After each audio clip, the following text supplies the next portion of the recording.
जैसे कहा है किसी ने कि जो हाथ काटे वो अपराधी और जो चुप्पी साधे वह भी सहभागी।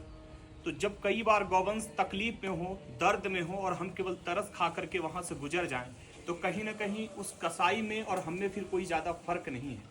अभी आप कोई गौवंश को तकलीफ में देखे, पीड़ा में देखे, तो कम से कम आप हमें फोन कर सकते हैं। ये नंदी जिनका भीषण रोड एक्सीडेंट में आप देखिए पूरी खाल उधड़ गई थी। बघेल ढाबा नेक्सा शोरूम के पास कुछ रोज पहले 3 गौवंशों का भीषण एक्सीडेंट हुआ था। तेज रफ्तार कार ने बुरी तरीके से इनको कुचला था, जिसमें से ये नंदी जिनकी आप देख रहे हैं टांके लगे हुए हैं, पूरा ये खाल उधड़ के झूल गई थी। तो अटल कामधेनु गौ सेवा संस्थान में गौ सेवक प्रकाश सेन, डॉक्टर शुभम श्रीवास्तव जी, डॉक्टर दिवाकर यादव जी की मदद से रात में ही नंदी का ऑपरेशन करवाया गया और आप अभी देख रहे हैं कि इनके टांके लगे हुए हैं और ये संस्थान में देखिए सुखद रूप से भोजन कर रहे हैं, जबकि इनकी पूरी खाल ही उधड़ गई थी।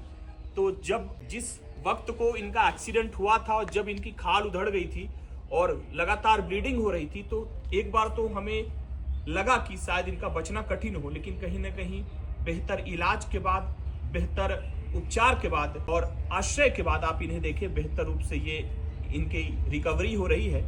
और इनके साथ जो 2 गौवंश और एक्सीडेंट हुए थे उन्हें भी संस्थान में रेस्क्यू करके लाया गया था। तो संस्थान में कहीं ना कहीं ये जो सेवा प्रकल्प है, चाहे इनको त्वरित रूप से इलाज मुहैया कराना हो, इनकी औषधियों की व्यवस्था करना हो, इनके भोजन की व्यवस्था करना हो या फिर सुंदर आश्रय की व्यवस्था करना हो, इस पूरे सेवा प्रकल्प में अभी भी हमें शासन से कोई अनुदान या आर्थिक सहायता नहीं प्राप्त होती है। सेवा प्रकल्प पूर्णतः आप सभी के समर्थन पर ही निर्भर है। तो मैं पुनः आप सभी से यही निवेदन करूंगा कि आप संस्थान में चाहे इनके भोजन पानी की व्यवस्था के लिए हो, औषधियों के लिए हो या इनके सुंदर आश्रय के लिए हो, आप जरूर अपने तरफ से जरूर यथाशक्ति जरूर समर्थन करें, सपोर्ट करें, ताकि हम ज्यादा से ज्यादा गायों तक मदद पहुंचा पाएं, ज्यादा से ज्यादा गायों की सेवा कर पाएं। आप सबके समर्थन से, आप सबके संबल से संस्थान द्वारा विगत 9 वर्षों में हमने करीब 25,000 से ज्यादा गौवंश और अन्य मूक जीवों के प्राण बचाए हैं और उन्हें जीवन रक्षक इलाज मुहैया कराया गया है। ये सेवा प्रकल्प और ये जो सेवा यात्रा है आगे इसी रूप से अनवरत रूप से जारी रहे,